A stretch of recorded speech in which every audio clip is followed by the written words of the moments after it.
Hi guys, good afternoon. It's afternoon right now, so it's low tide. For today's video, I'm going to get some sea urchin, and let's go. We're going to get sea urchin. Let's find sea urchin.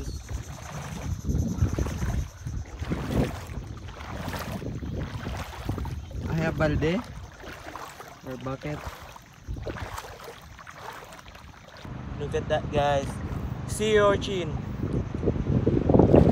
There's a lot of sea urchins here. Right there. Be careful. It's very steep.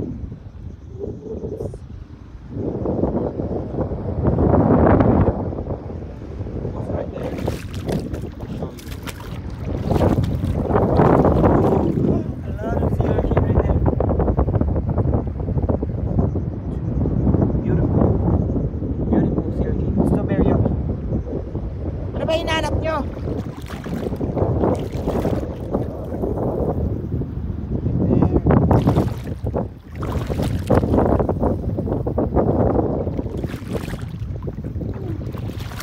Oh, daming ano, sea urchin.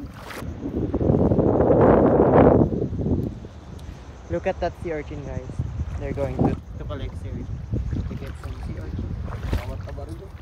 It's too very young. Paano nyo nalalaman na mataba o hindi? Siyempre, pag malaki, mataba. Ngayon natin malalaman yan. Pinaklas na natin. I think this one is mataba.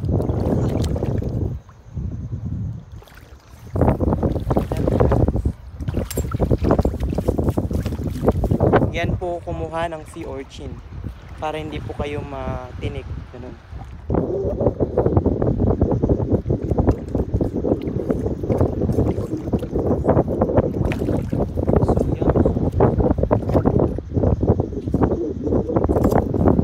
Yan si Aga.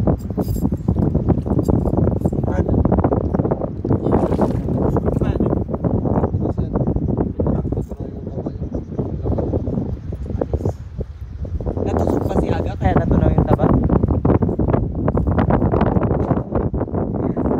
So pogi guys. Oh. Aga. Look at that, guys. So very proud of sea urchin.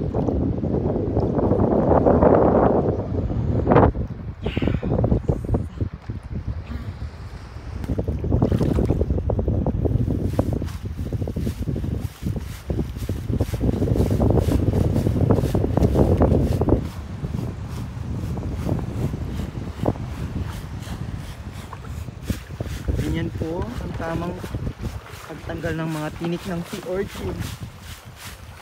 Pero robot ka ito ang magawa ko.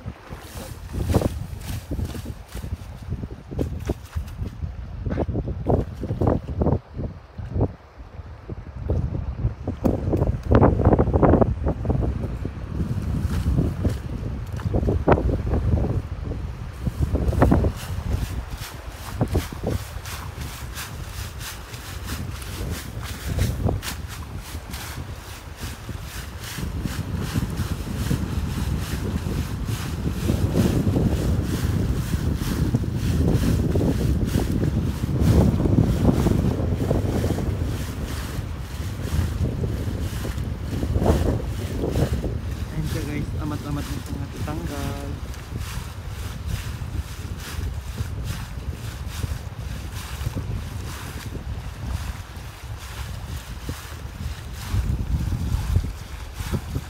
May naman, nabasag naman.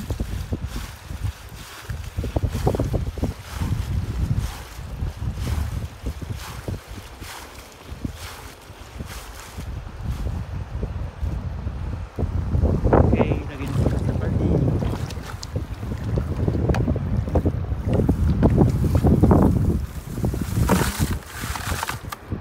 Kabagal nyo ng linis. Ayan, guys.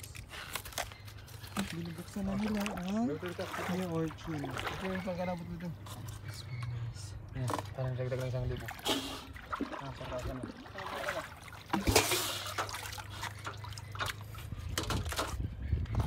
so yummy. May pala mantika na. Good